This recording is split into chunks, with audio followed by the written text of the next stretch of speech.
She walks forward like the ring owes her something. Opponents freeze for half a second too long. Then the damage starts. Faces swell. Bodies fold. Confidence evaporates.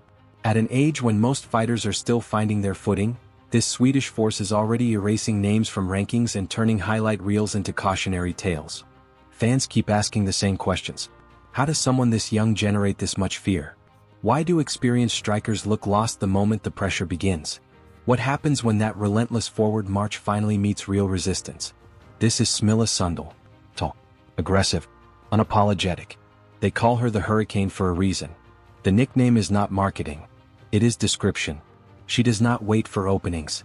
She creates storms. Early highlight packages show the same pattern again and again. An opponent tries to establish range. Sundell closes it. An opponent tries to clinch for safety. Sundell turns the clinch into a weapon. An opponent tries to reset. Sundell is already there, walking them down, high-low combinations ripping through defenses that looked solid 30 seconds earlier. The combat sports world took notice fast. Not because of carefully managed hype, but because the results refused to stay quiet. Local stages became too small. Regional rankings became temporary. Suddenly the conversation shifted from promising prospect to problem that will not go away. Every win added another layer of intrigue. Every stoppage raised the volume. Viewers who clicked for a highlight stayed for the question that refused to leave: how far can this actually go? That question is the real story. Not the early knockouts. Not the rapid rise. The growing sense that something rare is unfolding in real time. A fighter who seems to accelerate while everyone else is still calculating. A presence that makes veterans look older than their years. The Hurricane is still building. And the people standing in its path keep discovering the same hard truth. When Smilla Sundell starts moving forward, the ring gets smaller faster than they expect. The roots of the storm sit in an unusual path. Born in Sweden and shaped early by the discipline of martial arts, Sundell found her true environment the moment the family relocated and the culture of Muay Thai became daily life. The transition was not gradual. It was total. Training became identity. Rings became classrooms. By her early teens, the local scene had already run out of suitable tests. Wins piled up with a speed that forced harder decisions. Staying meant sacrificing ordinary teenage years. Leaving meant abandoning the rare environment that was forging something special. She stayed. Alone in the gyms that produce legends, she absorbed volume, pressure, and the unforgiving standards of Thai camps. The body grew taller. The style grew more violent. What began as natural aggression turned into a system. Opponents who once shared the same developmental cards started refusing the matchup. The ones who accepted discovered the gap was widening every month. Rankings climbed. Invitations arrived. Reputation shifted from local problem to regional threat. Early professional results carried the same signature. Forward pressure that never seemed to fade. Combinations that mixed levels without warning. A willingness to walk through return fire if it meant staying in the pocket and breaking the opponent's will. The nickname settled in permanently. Hurricane. Not because of one spectacular night, but because of the pattern. Every outing looked like weather that refused to pass. Fighters entered with plans and left with swollen faces and revised strategies. By the time major promotions locked eyes on her, the foundation was already concrete. Dozens of wins. A growing list of women who had tasted the clinch and decided they preferred distance. A calm presence outside the ropes that contrasted with the chaos she created inside them. The background was no longer backstory. It was proof of concept. A young fighter had chosen the hardest path available and was still accelerating. The next stage would not be about potential. It would be about whether the rest of the division was ready for the volume that was coming. The secret is not a single weapon. It is the refusal to let the fight breathe. Most pressure fighters push until they tire or until the opponent finds a counter rhythm. Sundell's pressure has a different quality. It feels endless. The jab is long and stiff, a measuring stick that also stings. Behind it come the level changes. Body shots that fold the midsection. Knees that arrive the moment the clinch forms. Elbows that appear when the opponent tries to create space. Nothing is wasted.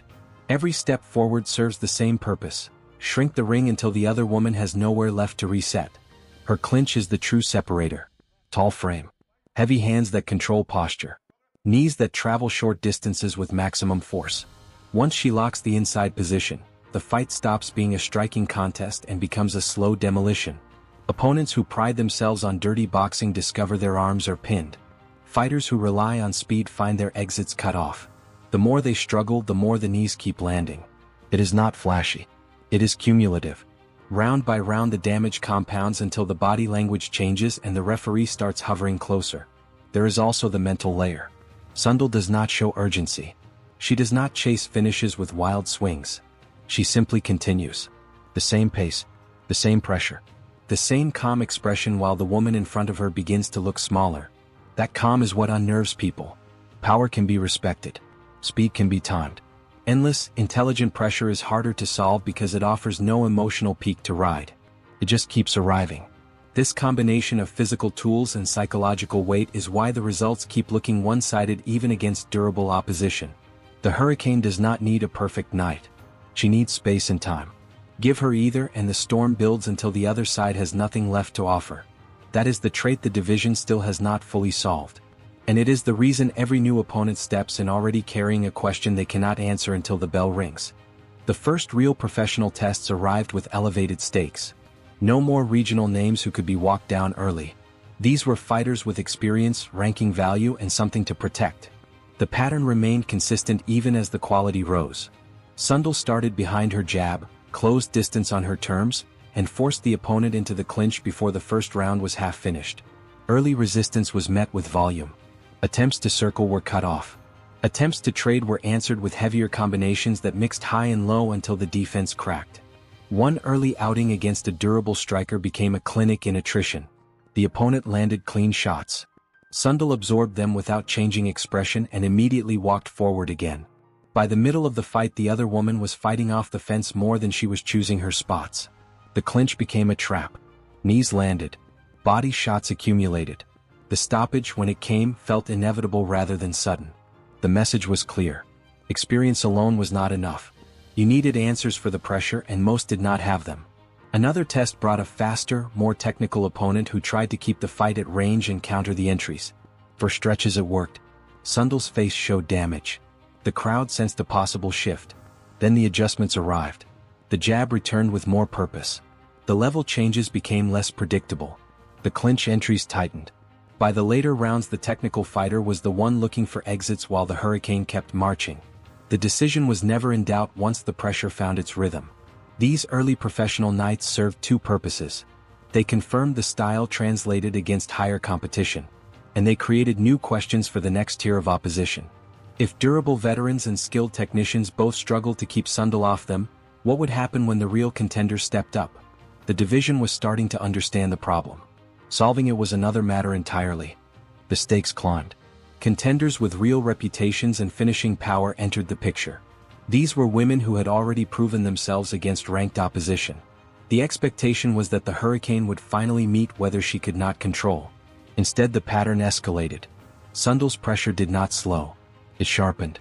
Against one aggressive opponent known for early damage, she absorbed the opening flurry, closed the distance, and turned the fight into a clinch war the other woman could not win. Knees to the body changed the posture. Elbows opened cuts. The stoppage arrived before the later rounds could even begin. Another matchup brought a slick counter-striker with excellent movement and a history of frustrating pressure fighters. The early rounds were competitive. Clean counters landed. Sundell's forward marches were occasionally punished. Then the volume began to tell. Round after round the counter-striker was forced to work harder just to stay mobile. The exits became shorter. The clinch entries became more frequent. By the championship rounds the faster fighter was the one looking tired while Sundell's pace remained constant. The decision reflected the cumulative effect more than any single highlight. Each of these nights raised the ceiling. Opponents were no longer just losing. They were being drained of the tools that had defined them. Aggressive fighters lost their aggression. Technical fighters lost their space. Durable fighters lost their durability. The Hurricane was no longer a prospect collecting experience. She was a ranked force collecting scalps and forcing the conversation upward. The next challenges would not be about whether she belonged. They would be about whether anyone could make her look human for a full 5 rounds. The biggest test arrived with everything on the line. Across the cage stood a proven champion-level striker with power, experience, and the kind of confidence that comes from having already solved difficult problems. This was the night that could redefine the trajectory. Win and the ceiling disappeared. Struggle and the questions would return with volume. The atmosphere carried the weight of a potential changing of the guard. The opening round delivered tension. The opponent found success early, using movement and sharp counters to keep Sundell from settling into her rhythm.